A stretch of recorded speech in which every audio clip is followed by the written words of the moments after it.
in bilateral trade. Joining me right now on the broadcast is Yogendra Kapoor, senior economist, and I also have Ambassador Suresh Goyal. He is a former diplomat. I have with me Shruti Dasgupta. She's a foreign affairs expert, and Gautam Mukherjee, who is a senior journalist. I welcome all my panelists on this show, and I appreciate you joining us and giving us your time. I want to start with just starting how the Prime Minister of UK is in Mumbai today, and the Prime Minister Narendra Modi in fact will meet him. So starting off with Yogendra Kapoor, I want to see the two conferences that they both will attend, the FinTech conference and the Global CEO Forum. Economically, how this will fare, as both the Prime Ministers will be present, and what actually will be discussed?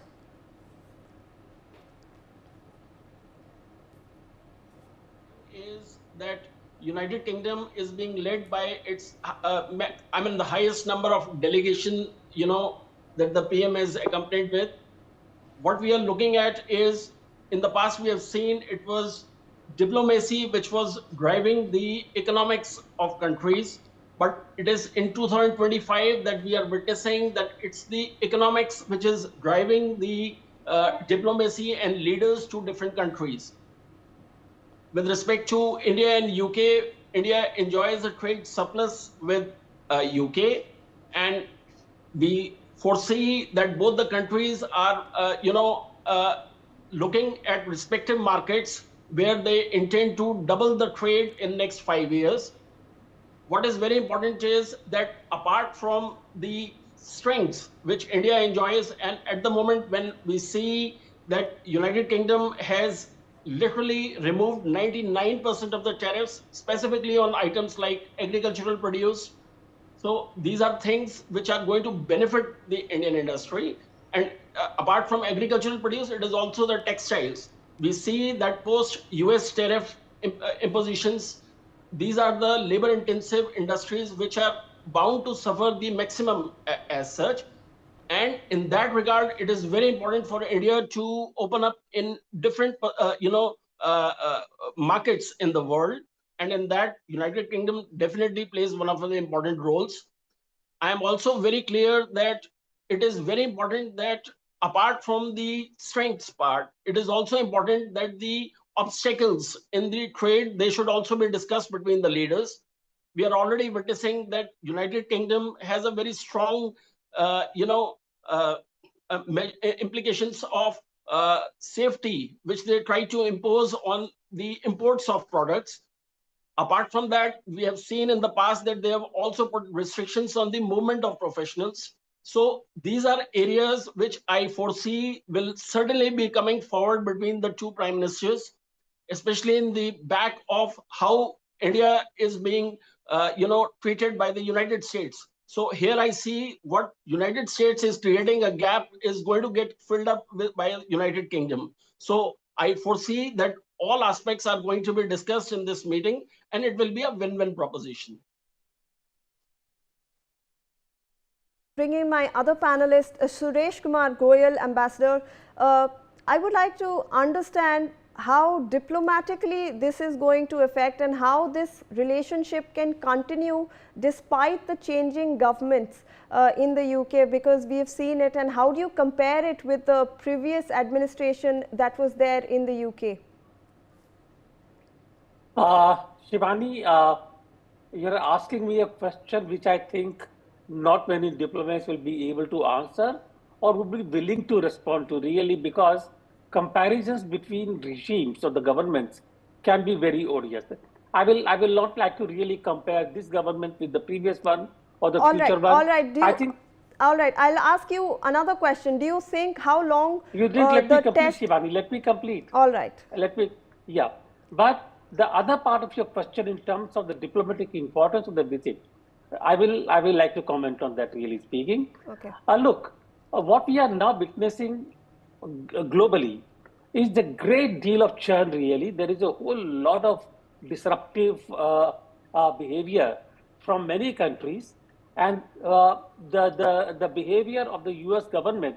And please do remember that the US government, and I'm not talking about Trump really here, but the US has been really the pillar of the European security through NATO, through different mechanisms, and therefore, till the rise of Trump in the USA as a president, this great All dependence, this right. great linkage. All right, Ambassador, I will get back to you. We are getting live visuals from Mumbai, where Prime Minister Narendra Modi has actually met UK Prime Minister Keir Starmer, and the two sides will be taking part in key trade negotiations.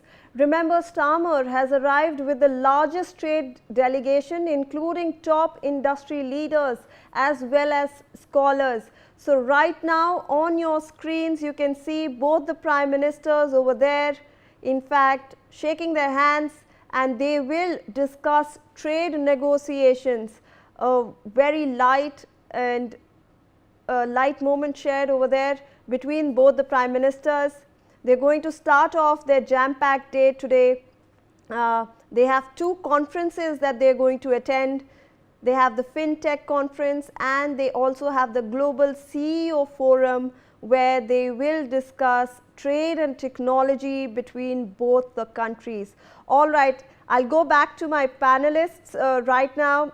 I'll try to bring in Shruti Dasgupta, who's a foreign affairs expert. I would like to ask you, what do you think is the timeline, and when do you think the real test of this entire trade relation that India and UK is forging currently, when do you think we will see the real test success of this? 12 months from now? Within the first quarter itself, once the deal is inked, I think you will see the differences, because as Yogendraji has pointed out, there are a large number of sectors that are impacted by the US tariffs, and they will be immediately having access to a market within the UK and via UK into EU. So within the first quarter, those who are specifically the Tirupur and the other regions which are suffering in apparel, textiles, gems and jewelry, these sectors which are being impacted and their trade is kind of on a halt, they will see the first installment of the benefits that comes with this deal. And thereafter, slowly, once the other parts come into force, which would include the $38 billion industry of the public sector tenders, that would come in a little later once the tenders start coming into force. The whiskey will see, Indian markets will see the whiskey prices fall within the first quarter itself after the deal is inked, because the local prices also of blended malts will also come down, because they'll have access to Scottish whiskey, which they blend according to their rules. So these particular sectors I see will have an immediate impact within the first quarter what the deal is signed with. Later, this rollout, as the carpet rolls, the deals will come forth, so and forth. I'd like to bring in Gautam Mukherjee now, a senior journalist. I want to understand how internally this pact and this relationship that India and the UK are now building post-Brexit, how internally this will impact India, apart from the trade and the tech topics that we are currently discussing. Internally, do you think there will be a shift? Well, this is a template for other trade deals that are in the works, particularly the one with the EU. Both sides are very satisfied with the content of the India-UK trade deal. And now it's a matter of ramping it up in terms of trade, manufacturing, and technical cooperation, technology transfer, so that it doubles the ASAP. Now, on the trade side, those areas which are blocked by the US at the present moment, for example, gems and jewelry, I see a great opportunity for lab-grown diamonds and jewelry made out of lab-grown diamonds, in which we excel and in which The pricing is excellent. And in these hard times in the UK, they will greatly appreciate something like this, which is widely used and cannot be distinguished from, you know, diamonds from the earth. Manufacturing, infrastructure. Britain is very good at infrastructure. We're building a lot of infrastructure. Britain has a number of international companies that have been operating for a long time in the Middle East. So they are actually based over there with large workforces and could easily take on work in India of a complicated nature. We are trying to make deeper another strategic oil reserve. There are all kinds of tunnels and dams that we are in the action for. Now, this kind of thing will ramp up the overall trade profile very, very quickly. Textiles, you know, British people have traditionally used Indian textiles for curtains and sofa cloth, upholstery, and I think this can ramp up as well. Shoes, British shoes are extremely expensive.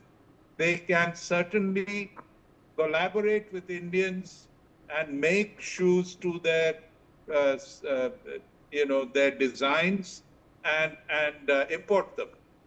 Similarly with other leatherware, bags, jackets, and so on. So you know, whiskey everybody talks about, so I'm going to just leave it at that. Sure, but we are also getting very good at single malts and so on ourselves. And our own drinking preferences are going towards India-made single malts. Right. So good. It's taken a while, but I think there are good prospects going ahead. I am more interested in the heavy-duty stuff rather than the light trade, which could take a long time. Absolutely. In terms of building up the values. Absolutely. I'd like to bring in Alok Mehta, who's just joined us. He's the editorial director of India News. Mr. Mehta, do you think this is a credible path towards a long-term, deeper alliance between both the nations? And India is sending across a strong message that they are not over-reliant on simply one country. They can forge massive deals with other superpowers as well. You are very rightly said. You see, from United States tariff, the other side we have now already did with the Britain, and European Union agreement is already on the paper, and maybe in the next month or so it will be over. So I think these kind of relations India having with only Russia, all the time the United States, and especially Mr. President Trump talking about it. But with United Kingdom, I think we have a long relations, and since last 10-15 years, especially when Mr. Sunak was also there, and the Prime Minister was visiting there, London, Indian communities in large scale there. You remember the Hinduja, the richest person in the United Kingdom. So these kind of NRIs also there. And then our Tatas, recently they are also asking, no, Jaguar, you don't close here. We will always give more 1 billion loan. So they want more investment in Britain. Now is more need for United Kingdom. People think that because India is looking for, no, I think that now the United Kingdom is very much interested to have, that's why Prime Minister Starmer, very beginning yesterday also he mentioned that with a large delegation and after this Brexit with the European Union, they have no ties at the moment, especially on this economic relations. That's why I think this is a real issue that with India, they want more instead of European countries. So you can imagine, that's, and India also have interest now, people to people, universities. I'm not talking the big industries. We want investment in defense industries.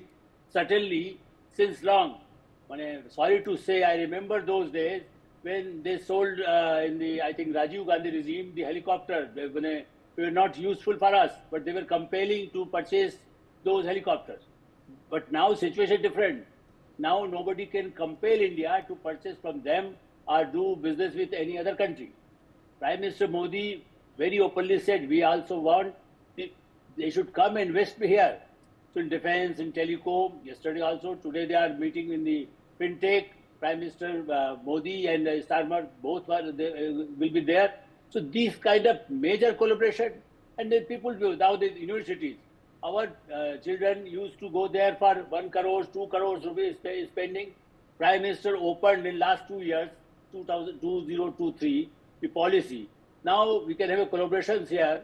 So now the one school is also there, 2 universities already entered with some with our universities, and then they can also have a campus here. So people not spend the foreign exchange to go there. Maybe for 3 months or for exchange program they can go. So these kind of, especially in the medical field, they need doctors, even including the government, British government announced that we need 10,000 people in Ayurveda. And doctors also they need.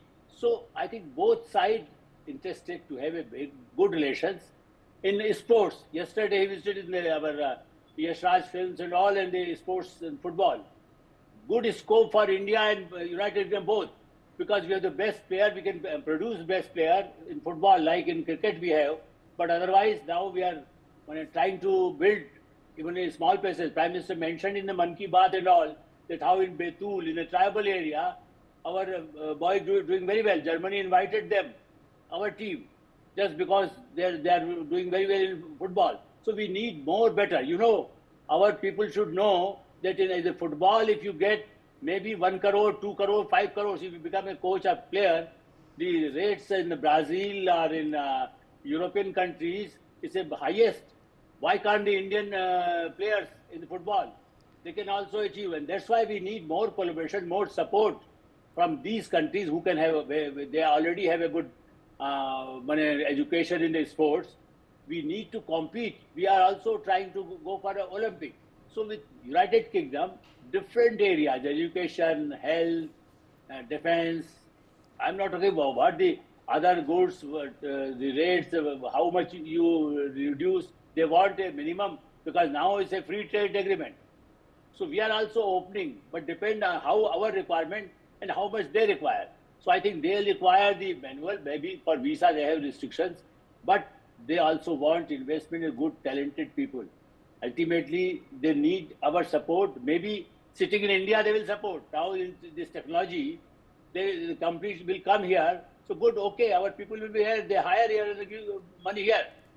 Remember the BBC earlier was not here, but then they started the whole office here. Then now again there is some change. But people needs India, and India also needs to open doors for all over the world. We have good relations with Russia, even with China.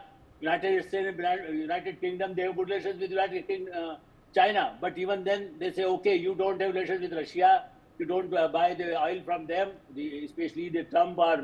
But very smartly, Mr. Starmer, I think I will give credit to him. Yesterday, he avoided the question on the Russian oil.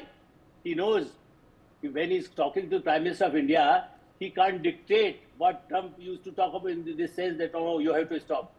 They want a good relations with India, and everybody is free. Even European countries also depend on India for oil sometimes. We also have a good collaboration with British companies in the oil, gas and everything. So I think in a different field, in automobile, or in gas, or in solar energy, Germany for nuclear, they stopped the all nuclear power. Here the American always wanted the code. You get the nuclear from our country. But we always said we want a nuclear power plant for a big industries, not for a other avenues, but we want more solar, what Prime Minister emphasized in last 10 years, and everywhere in the tribal area and northeast, everywhere we are, people are getting benefit of this. So these kind of opening with British, now they understand the Indian power. That's why he mentioned that India will be soon will be third economy of the world. And that's why they want to have the long-term relations with India. So I think there's a large scope, and we wish that at the equal level, India is not in such a situation that anybody can dictate us. Right. I think it's enough. Right. I'd like to bring back Ambassador Goyal. Ambassador Goyal, this was one of the biggest trade deals for the UK post-Brexit. In fact, they have also kept mentioning how this is one of the largest trade deals that they have done. Do you think this opens a pathway for the UK to interact more with the global south, which is now emerging? I think it should. Even though the trade flows bilaterally between India and UK through this the agreement, naturally there will be products from the global south which will be coming to India. There is value addition and there are re-exports. I'm not fully familiar with the provisions in the agreement at the moment as to how the rules of origin, which are the most important factor in any bilateral trade deal, how they are going to be impacted. But I think it should really impact on the global south really by sincerely through value addition in India and through basically additional additionality of the values, if I could say that. Yes. Right. I'd like to bring in Yogendra Kapoor on this debate on economic matters. How do you see, Mr. Kapoor, how do you see this entire FTA actually panning out? Do you see, and if there are, say, discrepancies or if there are shortcomings, how do you think that will be addressed going forward? What sectors in India will be benefited the most? Could you help our viewers understand this entire free trade agreement that India has signed with the UK? Right, Shivani. So far as the benefits to the specific sectors are concerned, where India has been given concessions by way of removal of almost 99% of the tariffs by the United Kingdom through the FTA. In that, I see the agricultural products, the textiles. We can focus on our engineering goods as well as medical supplies. Now, here I would like to certainly say that I find three bottlenecks, which I would say I have discovered over a period of time, which basically pulls back India in terms of showing its strength of competitiveness in its goods and services. The three, as I would like to highlight them, are India needs to put in more of their funds in research and development. In this, I would like to say that we see that it's the government as well as the private sector both need to play a constructive and a cohesive role, because if we look at the spend, it is just 0.6% of our GDP, and in comparison, we see China, where the spend on research and development is 3% of their GDP. Apart from that, I also see the skilling part, which is very important. And apart from this, what I see is that unless and until we break down on these things, it is only then that we will see our products becoming more competitive. And obviously, they will, as we are looking for more markets going forward, it's very important that we need to focus on these areas. I'd like to bring in Shruti Das Gupta again. I want to understand going forward, we are seeing a trade and defense, and we are seeing economics on the forum. However, do you think the two countries can now also address security issues, seeing that this partnership is now building up? This trade and economic partnership can somehow evolve into something more, and they will together address global security issues that are coming to the fore. Before I come back to you, Shruti Das Gupta, I would like to thank Yogendra Kapoor for joining us on this broadcast and providing his valuable insights. Yes, Shruti.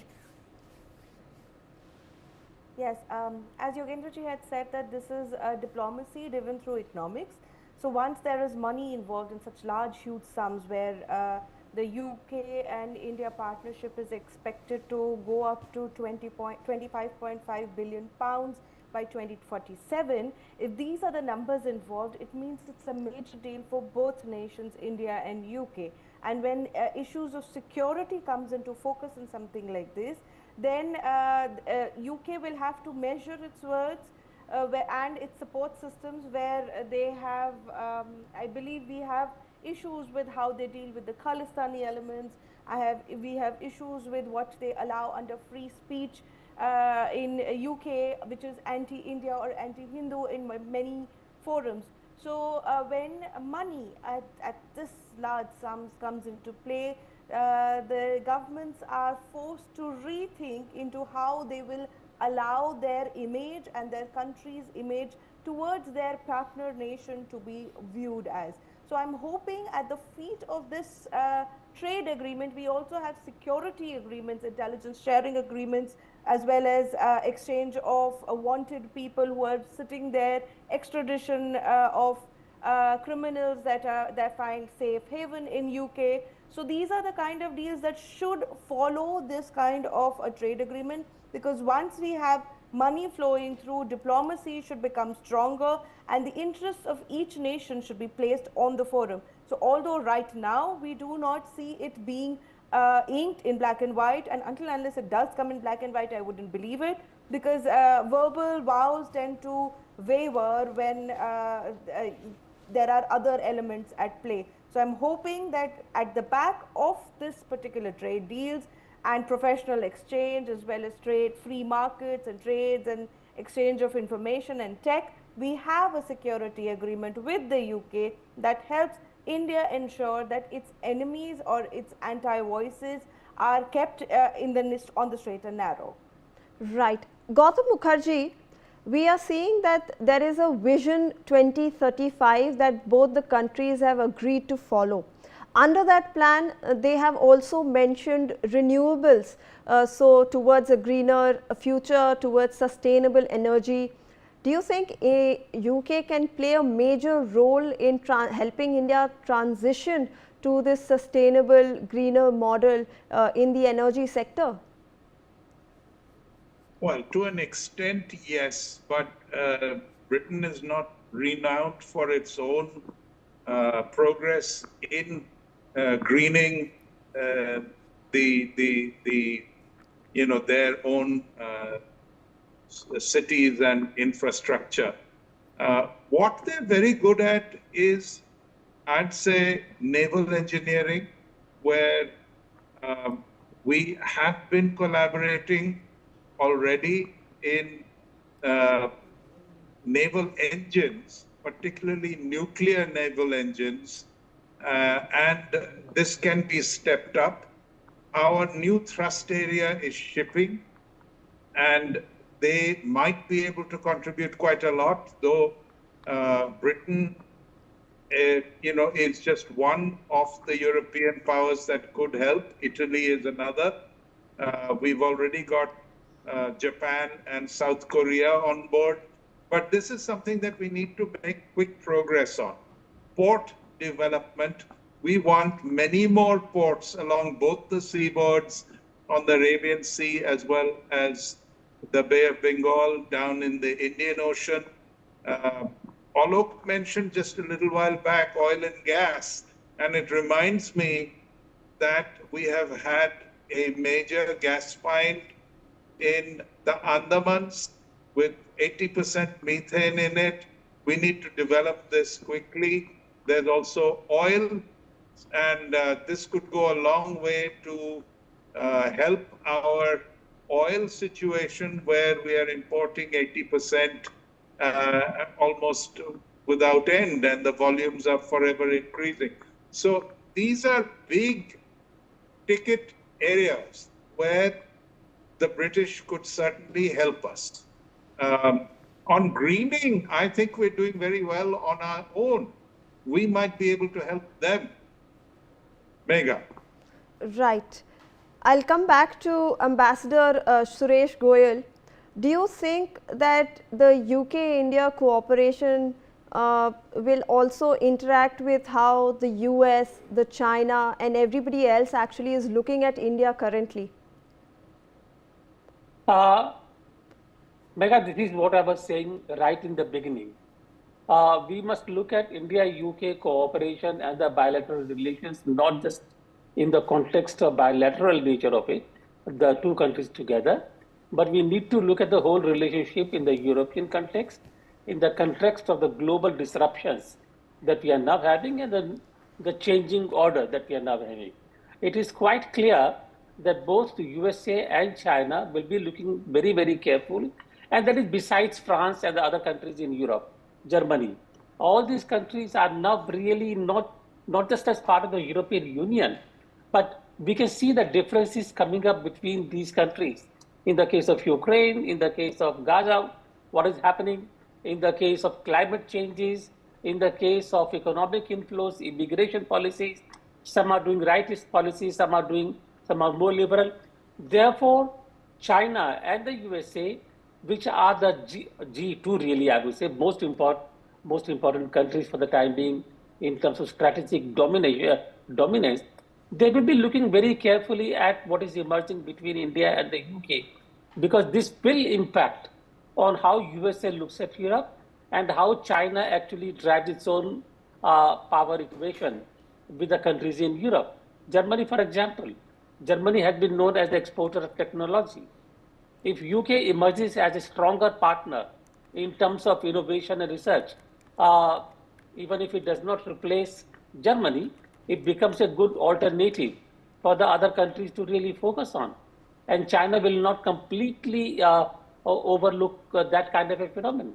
So yes, to your question, definitely and most definitely. Right. Alok Mehta, I'll come back to you on this question. I want to understand, how realistically do you think India can actually attract investment in the sectors that they have mentioned, like manufacturing and clean energy or digital infrastructure going forward? Because basically what they have been talking about is investment from both sides. How realistically do you think India can actually attract investments in these sectors from the UK going forward, looking at the Vision 2035 map? Shivani, you see, the Prime Minister Narendra Modi, when he was the Chief Minister, he used to do a big conference every year or every second year. And that's why the Britishers, Germans, Americans, number of countries, with the ministers and the businessmen used to come there. So the confidence about the policies and the implementation depend how, because in India, the real problem is still there are problems in few states. When the bureaucracy come, or the red tapeism, or maybe delayed if somebody coming for investment, always, when I used to meet the ambassadors and high commissioners, they used to complain about it. And now, because the Prime Minister is here, and he always said in Gujarat or here also, when you want to do with the clearance, and when there are no hurdle about some from environmental issue or other issues, now it will be easy, because in the number of states, now the BJP ruled states, for example, Uttar Pradesh, or in Madhya Pradesh, and other states where the BJP is ruling, then it's easy that, okay, if somebody wants to invest in India, they will get clearance as early as possible. Maybe it's naturally you can't open everything, but even then, the local, because for the water, for the power, for basic facilities, for road, infrastructure, when we want infrastructure and support or investment, that's why I mentioned about the defense industries, or telecom, what you are about talking about in solar also, if they want to do something, because everybody is committed. And now the one plus point with United Kingdom and India is France is also in a trouble like in United States. And we have very best relations with France, but their situation instability there. India, the plus point is stability since last 12 years. When nobody can think about this, there will be some instability there. So that's why the investment will be easy, because I have confidence with the Prime Minister commitment and the implementation. When somebody do the agreement, I know the number of people, they just announce, okay, we will invest in here 4 billion, 5 billion, or 200 billion. But then ultimately, then we report in the newspaper or the media or the television, it's okay, we committed and nothing happened. So India now in situation that the red tapeism is minimum. Now situation is better, but still we need some improvement. That every state, they should also think that if they want investment, they should collaborate with the Prime Minister's house or the Home Ministry or the other ministries In defense also, we need major support. And the same time, when Punjab or Haryana, maybe Punjab, the Aam Aadmi Party government, when we have an issue of the Khalistani, what our guest was also talking about it, that's why I want to, if they want to invest in India, they should also think that if you disturb like some other movement or the Maoist or the on the name of the farmers and support on the name of the Amnesty International based in London. So I think the when I think our guest was talking about it, it should be open on paper. But normally I know these kind of understanding at higher level, and maybe because of their own tradition or their rules also in Britain is a very in the name of the human right. Sometimes they create so many criminals also there sitting there. And even the economic offenders are there. If you invest there, 5 crores rupees there, and you just get the citizenship there. These kind of situation is not good. That's why out of camera or if, without any agreement, we have to discuss, and the Prime Minister certainly must be emphasizing about it. So more, if investment is coming and then it will be wasted. If you have trouble in India, their investment will be also ruined. I think that's why these kind of possibilities are there, because we have proved earlier, whenever investment with Rafael, that's what I'm saying, when they want to compete with France, especially the British, they want to compete in submarine with Germany, or if they want to do something, investment there, or in ports, what the Gautamji also mentioned about it. Then we need, the Chinese is coming to Pakistan, America also want in Taliban, Afghanistan, for the port and other things. That's why we need investment in these areas. Friendly countries, if they seriously want a good relations with India, in our for our internal security, for outside security, for their safety of their investment, it will be better if we have a good relations in a different field. Otherwise, you say, okay, we want a trade, we want a good relations, but we just want lesser tax for everything. When you whiskey, you have a 3% tax, but for otherwise, we will encourage the Khalistani and allow 1 lakh people against the immigrants. These kind of agitations are the restrictions. I think they should also think that how safe our High Commission, how safe our Indian origin people there, and because they are also contributing a lot in the society of the Britain or America and European countries.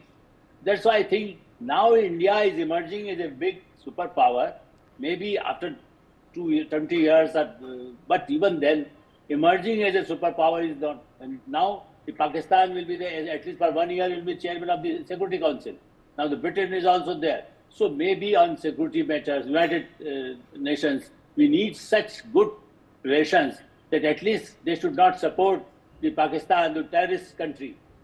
Right. This is our basic conditions, which I think they are going to discuss about it. Absolutely. Joining me on the panel is Joyita Basu. She's the editor, TSG. Thank you for joining us. Appreciate your time. I'd like to come to you and understand how India is going to actually view this shift in UK's foreign policy when we are comparing it especially to the previous administration of Boris Johnson or say for example Rishi Sunak. How will India actually see this shift in the foreign policy of the UK, given that this is one of the biggest deals that they have signed? Well, the fact is, you see, you cannot call exactly a shift, because when you look back at India-UK relations, the only person who was a major problem was actually Theresa May. It's a different matter that I'm not getting into, I'm just talking in terms of trade. They have always been wanting to do trade with us. Rishi Sunak tried his best to strike this trade deal. In fact, one of the things that happened at that time is, you see, the opposition and in fact even inside the Conservative Party, Rishi Sunak's rivals and critics, they did not want Rishi Sunak to get credit for this particular FTA. So this FTA is a very big thing for them, and it's good, and discussion has been going on for a long time. So I would not call it a shift. This is definitely not a shift. This is something, and as it happens with any trade deal, gradually, you know, things kind of fall in place, and it has happened. That is how. And the very fact that he has come with such a big trade delegation shows the keenness on the part of the UK to have business with India. If you are talking in terms of the Khalistani problem and all these things, we have to raise it. But let's not forget, we also are not in a very steady footing, because what is happening with the US? You see, we cannot alienate each and every Western country. So there has to be give and take. It's a question of give and take. We are losing large segment of our business has been impacted. We do not know for how long this is going to continue. Donald Trump and his men are pushing for sanctions on India by not only the EU, everybody is under pressure from the Trump administration. So we have to take all that into account. And if we start of course we have grievances. We have had them for a very long time. We do not like, for example, Sadiq Khan. We do not like what is happening in London. We do not like the fact that many of their cities, they have got more than 50% of a particular community, and as a result of which, Britain is now Islamic Britain. That is where it is moving for, and it is not just a problem for India. It's a problem first and foremost for the British, the Khalistanis, the Islamists. So you see, there are several problems that will have to be taken care of, but we cannot make that the determinant of the relationship. We are talking in terms of the trade deal. Say, for example, the shrimp sector, seafood sector, the frozen seafood. It's about a total, the UK market is $5 billion. Now, US is stopping us from exporting our shrimps to the US. So what is happening? It's a different matter. The prices are going up in the US and all, but we need an alternate market. Now, the very fact that this trade deal has come into effect means that this particular thing, our shrimp, our people have a share of that market. So it's all about give and take. That is what we should follow, and that is what it is. Right. And don't forget that UK economy is in very bad shape. Right.